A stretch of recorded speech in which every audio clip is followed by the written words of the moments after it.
you very much. It's wonderful seeing all of you here and starting a new party organization. It's great. I belong to the Wheeling Tea Party and also the Parkersburg Tea Party. And with those two groups, we were able to go to the two Washington, D.C. Protests. Also, Wheeling had two Tea Party protests, and so I've been around sort of the bend with the Tea Party organizations, and the more the merrier, and congratulations for you. If it wasn't for all you people and all the Tea Party groups around the nation, none of us would be here today. Thank you so much. I am a transplant from California. I followed my daughter to Wheeling, West Virginia, for a better life and a better community involvement, which we have found in the Wheeling area. I didn't graduate, I went to the University of Colorado in architecture and then moved on to real estate, where I eventually started a real estate investment and management company, where I was a real estate broker and also a general contractor. I was a partner in an aviation company and charter company after earning my pilot's license, which I still have. You have those forever, actually. I was a founder and director of a nonprofit corporation in the state there. My community, I'm watching the clock, community and political involvement. I was a community council member, a city revitalization committee member, board of director of a West Virginia nonprofit, long-term Rotary member, Chamber of Commerce member, founder of the Committee to form a West Virginia and Ohio Valley Coalition of Downtown Business Associations, which I'm interested in doing now, founder and director of the Wheeling Downtown Business Association. 4, 3, 2. Thank you so much for having me. I appreciate it. 0.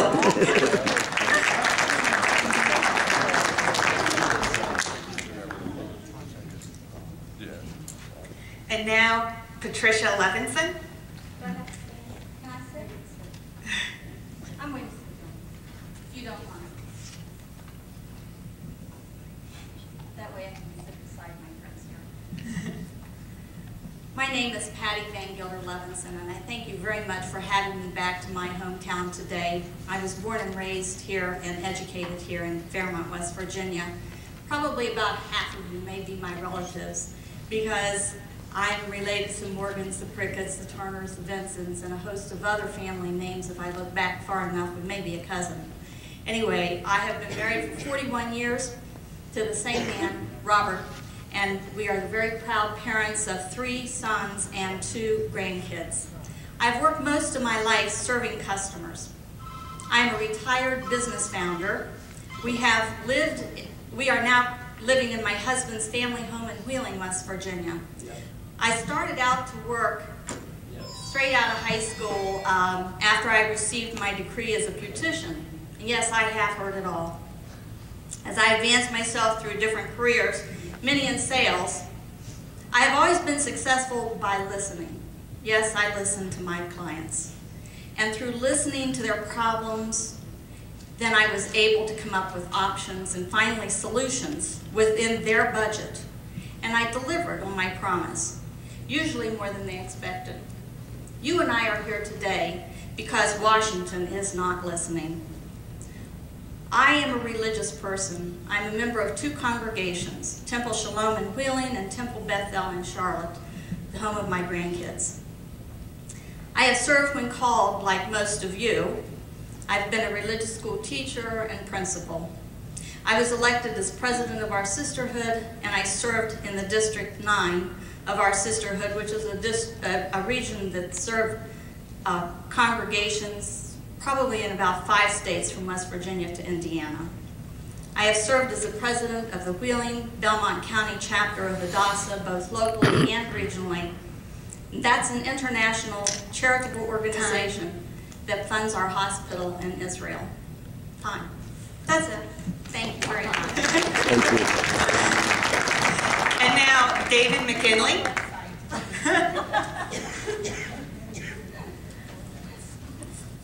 You start?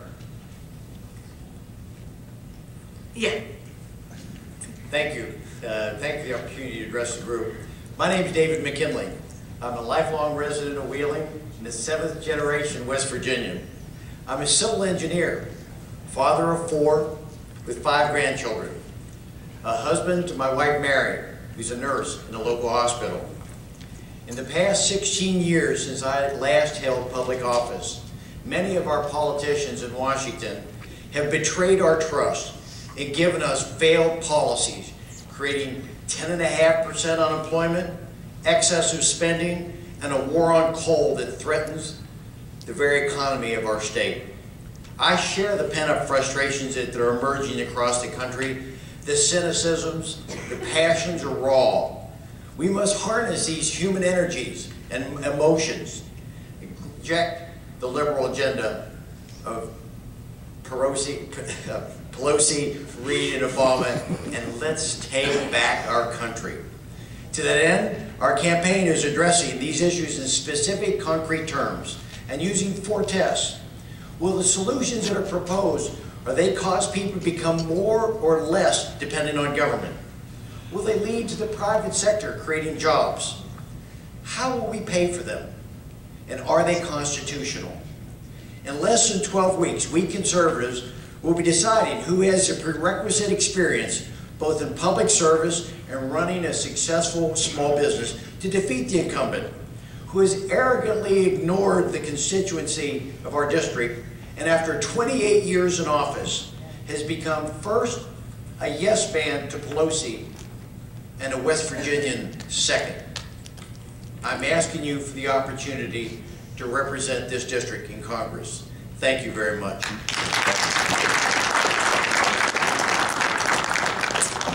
Now, Sarah Manier. Good afternoon.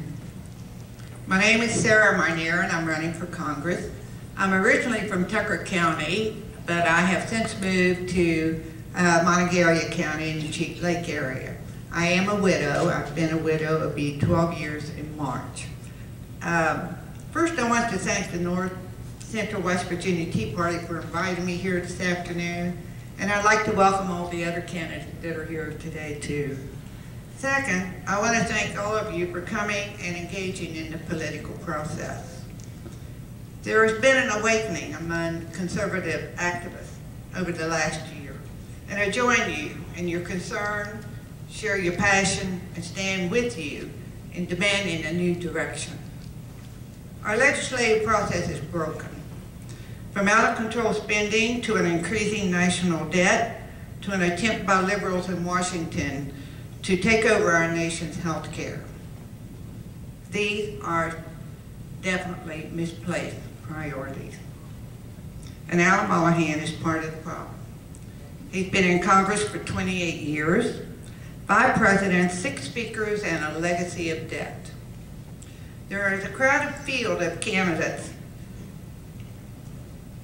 who share your passion to retire him and try to start putting our country back on the right course. I bring to this race a diverse background in business, community service, public service, and my background brings a lot of experience. I will tell you, I don't have all the answers, but I know how to find them. With the 2010 election cycle, it is my fervent hope that we will have a bipartisan Congress so that we can all work together to solve the problem, not create them. Time.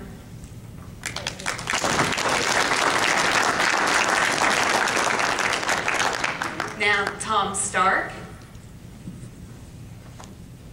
Good afternoon. I certainly appreciate the opportunity to speak with you today and hope that you walk away from here with a much better view of what we're all about and are able to better choose who you're going to vote for in May.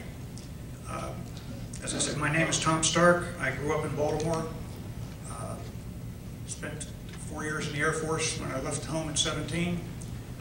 Did the last year of that in Vietnam and Thailand, served during that period of conflict. So I certainly understand and appreciate the service of our veterans today and understand what they went through. I have been a Tea Party activist since the beginning of the first rallies in April. Actually, I started attending meetings in about February or March. I certainly support the things that they are concerned about, the level of debt, the level of spending, and the level of control that the federal government is trying to place on us is way beyond what anyone probably ever anticipated this country reaching the point of. In the process of getting here today, I've spent many years working in private industry and in public service for the Orange County government in Florida. I have a bachelor's degree and most of my master's program completed. I served 15 years with the Orange County government in two capacities. One as Director of Security for a large convention center in Orlando, where I supervised workforces of as high as 300 people at any given moment. Excuse me. Following that, I spent 5 years in direct proximity to the Board of County Commissioners and observing how government works in the good sense, and also observing a lot of things about the government in a bad sense. I hope you will pay particular attention today to the specifics of what people are proposing to do when they get to Washington, because that is what's going to make the difference in turning this thing around. Time.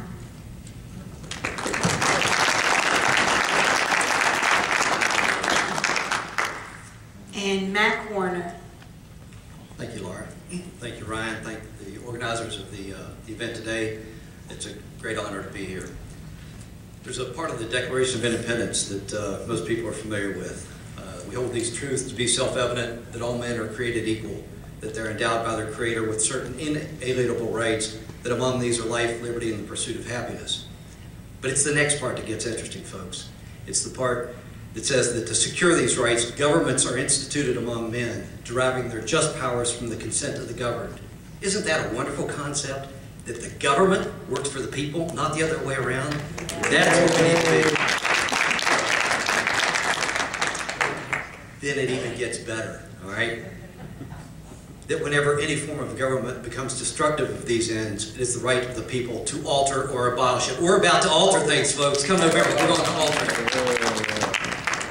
So why is Mac Warner up here citing the Declaration of Independence? Because when you think of Mac Warner, the introduction, when you think of Mac Warner, I want you thinking the Declaration of Independence. I want you thinking the Constitution. I want you thinking the Bible. Because that's where I derive my guidance from, okay?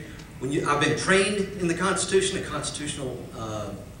international law master's degree at JD from West Virginia University. I put my right hand up and sworn on the plane at West Point to support and defend the Constitution of the United States. And for 23 years I served in the active duty Army in a military career, protecting and defending. And today, my children are doing the same thing. My son is on the front lines in Afghanistan as a combat engineer, protecting and defending the Constitution of the United States. My daughter is a sophomore at West Point, supporting and defending the Constitution of the United States. So, when you think Mac Warner, if you want the introduction as to who I am, that's all you need to do is think back to the basic documents that made this country who we are, why we're the greatest nation on the face of the earth, and that's where I'm going to turn to get my guidance when it comes time to legislate for you and to represent this district. Thank you very much.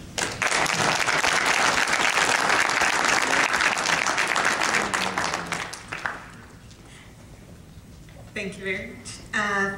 Now that we've heard a little from each of the candidates, we're going to move into the next part of this forum, and I'm going to ask my husband to come up. He's going to ask moderated questions. Thank you, Laura. I have to say that you are definitely the most beautiful woman that has ever introduced me. For the second phase, I'm going to sit down in a second, but I want to talk to you guys first just so you'll know how this all works. I'm going to read the question, and we're going to rotate who gets to answer it first, so it's kind of, you know, equally fair to everybody. So since Cindy Hall got to give her speech first, we're going to start with Patricia Levinson for the first question, and then David McKinley will answer right after her, and so forth down the line. And then once everybody's answered that question, the next one will start with David McKinley, and so forth. So without any further ado,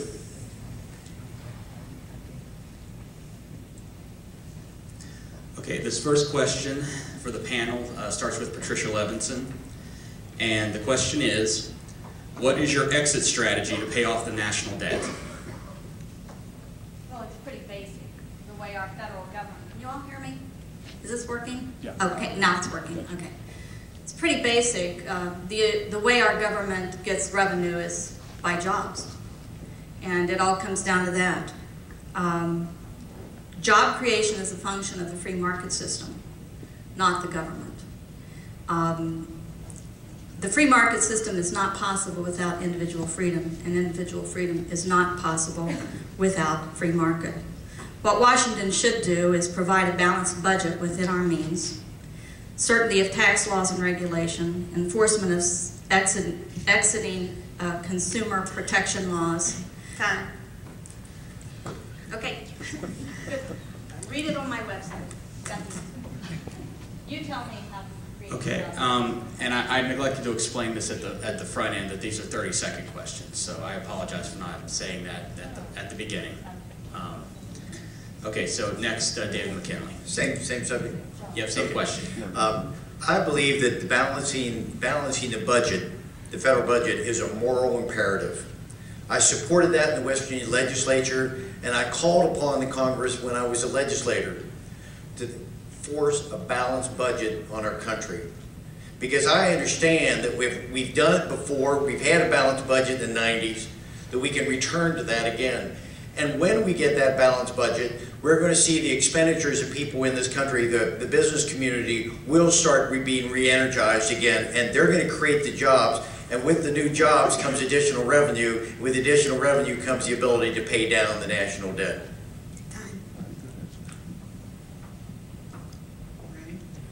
Yes, Sarah Manier. I support across-the-board spending freeze on all non-defense discretionary spending. In addition, we need to work in a bipartisan manner to keep our Social Security and Medicare trust funds solvent for future generations. I want to go to Congress to be part of a bipartisan solution to control our spending, eliminate our deficit, and reduce our national debt.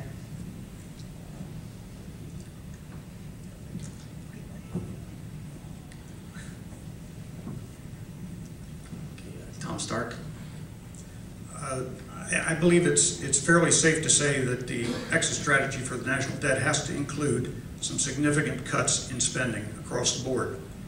I think I have identified at least 8 departments within the federal government that have no justification under the Constitution, have been created in the last 30 or 40 years, have served no useful purpose, and together could conceivably develop at least $600 billion a year in cuts in cost of government.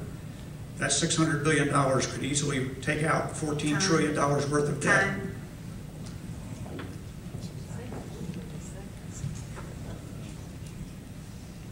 Mac Warner. When you've got a problem like this, massive spending and debt, there's only 2 ways to do it. You've got to reduce spending, that's on one hand, and then on the other side you have to increase your tax base, your revenues coming in, okay? And how do you do that? Well, you'll hear throughout these answers today about the various departments that could be cut. We have to look at those sorts of things. And then you have to improve the economy that allows more people, small business owners, to create jobs, and when you do that, you increase the tax base. It's simple. Cut spending and increase the tax base for keep bringing more money. Time. And Cindy Hall.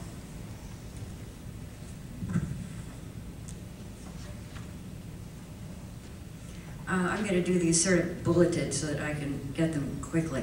Balanced budget amendment to require a balanced federal budget except in time of war. Reform and restrain entitlements, Medicare, Medicaid, and Social Security. Fiscal restraint by placing the programs on long-term budgets. Reform and reduce agencies and programs. Impose an immediate moratorium on the earmarking and reform the appropriations process. Reduce grant appropriation, reduce government growth. I got it, 2 seconds left. All right, this next question for the panel starts with David McKinley. And the question is, since paying the national debt will not just require reducing waste and fraud, but will also require actual cuts in government programs and agencies, which government programs and agencies specifically would you eliminate or reduce to pay down the national debt? Got 5 points. The first is I think we have to pay attention to Congressman Paul Ryan. Has made a proposition in Congress to deal with the some very hard choices. Second, we can look at housing. There are duplication in housing and in education. There are numbers of education programs that have spent $2.8 billion that need to be audited. But importantly as well would be foreign aid. I think if there's not a moral imperative, if there's not a strategic alliance, if there's not a justification for that, I think we ought to revisit some of the foreign aid that we've been spending. Sarah Manier. Correctly structured, I would support a real bipartisan commission to eliminate wasteful spending. As part of this, I believe we need to look at reducing the Peace Corps, which is $446 million a year in spending, the Corporation for National Community Service, which accounts for over $1 billion, and reducing the National Endowment for the Arts from $161 million. These programs have good intention. They're good programs. But in these tough times, we can't afford them. Tom Stark. Top of my list is Department of Education. Second would be Department of Energy. You could throw in the Department of Labor, Environmental Protection, Housing and Urban Development, Small Business Administration, and National Science Foundation. All of these have perhaps minor elements that serve a purpose. None of them are under the mandate of the Constitution. And they all total add up to $500 billion. Instead of looking at millions, we need to be looking at billions. Time. Matt Warner. I think that the folks that have already spoken have addressed the various departments, and I would agree there are a number of those that are not constitutionally given a basis for. Department of Energy, Department of Education, Commerce, Homeland Security, these sorts of things. And folks, I'd even go with the national defense. We need to look at some things where congressmen are saying we need to put money into local communities, but the Department of Defense itself doesn't want those special programs. So we have to look across the board. And the other thing we need to do is put in sunset provisions, and that's where something expires after a certain amount of time, and it just doesn't keep going. Cindy Hall.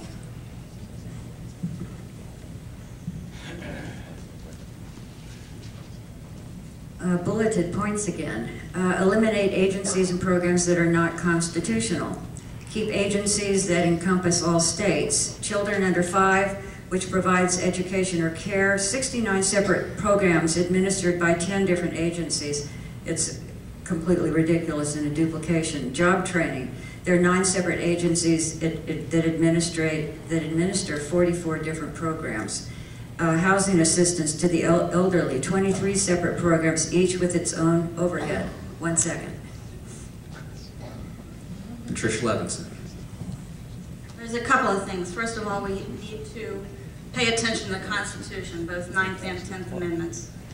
We also need to roll back the 1974 Budget Act that the Democrats enacted in order to allow a review of every part of the budget. We also need to address corruption through our tax code. We need to eliminate the tax code and make it a less cumbersome responsibility for the individuals and corporations so that they can be allowed to thrive in this country and not pay attention to special interests. All right, the next question for the panel will start with Sarah Manier. Would you support West Virginia asserting its 10th Amendment rights as a sovereign state and refusing to follow federal government mandates that do not come from the enumerated delegated powers of the Constitution? And are there particular current or proposed federal government mandates that you believe are unconstitutional? I understand the frustration and anger in America that led people and states and their leaders to believe that this may be their only solution. However, the right course is to exercise our greatest power and elect new leaders who can chart our federal government in the direction that focuses on its purposes. A strong national defense and returning power to the state. The current health care reform proposal that Obama and Pelosi are trying to force on us is a clear example of a mandate having federal government out of control. Thomas Stark. I certainly support such resolutions on the part of the states, and I hope that once they pass these resolutions, as West Virginia is trying to do right now, that they back them up with action. There are several that come to mind. Virtually all of the education programs that are forced on the states are unconstitutional, and education belongs at the state or local level, if not the state level, certainly the local level. But I would go one step further and support states resisting the idea of Mac Warner. Yes, I would support the states strongly enforcing their 10th Amendment rights. Although when you get into the area of challenging government mandates, that's why we have a legal system. We have to use the courts. And a great example of that is the Attorney General of South Carolina is currently challenging the Cornhusker kickback, the second Louisiana Purchase, and those sorts of things. So we have to use our court systems. We just can't ignore mandates. However, we should be challenging them vigorously. And I point to what's happening here with like the CO2 determination that it's a pollutant. I completely disagree with that. We need to be challenging that. Cindy Hall. I too would support rights of a sovereign state. Current mandates or proposed federal government mandates unconstitutional would be nationalized health care, cap and trade, corporate and housing bailouts.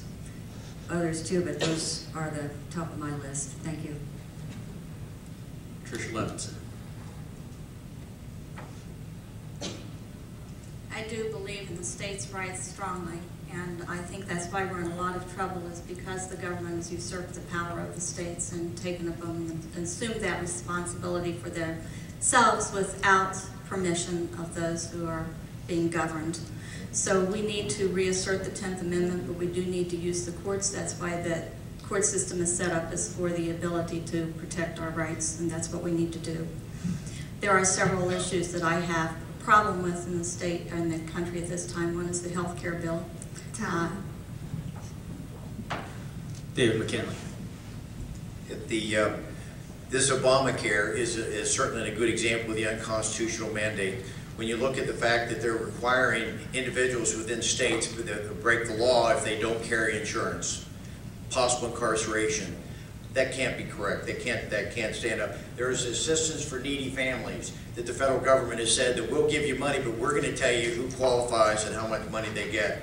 Drinking age in this country is set by individual states, but the federal government decided who's going to get the federal money if they don't subscribe to that. No Child Left Behind is another unfunded mandate.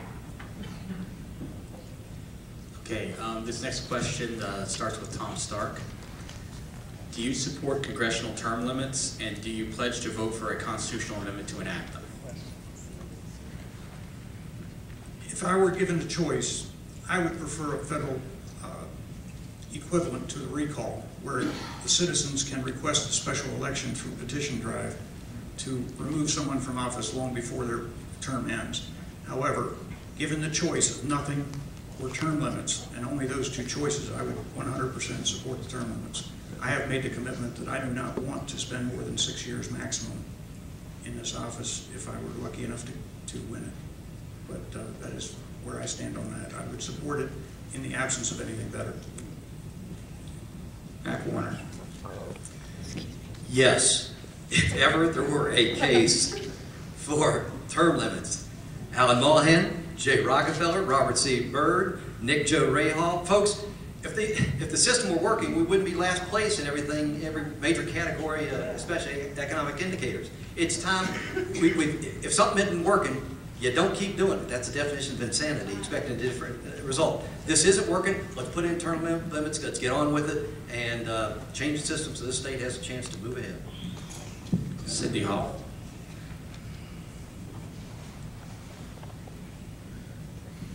I also agree, yes and yes, on both those questions. I would suggest 12 years max for the House and Senate.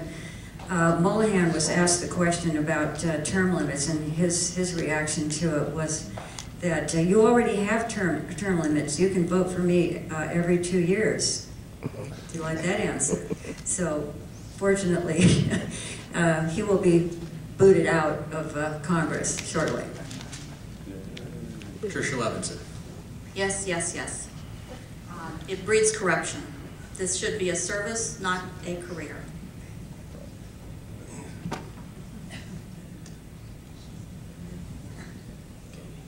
and David McKinley. Start at 18 seconds. You can start. I supported term limits when I was in the West Virginia legislature. I thought that's what the founding fathers wanted us from the very beginning, to be a citizens legislature.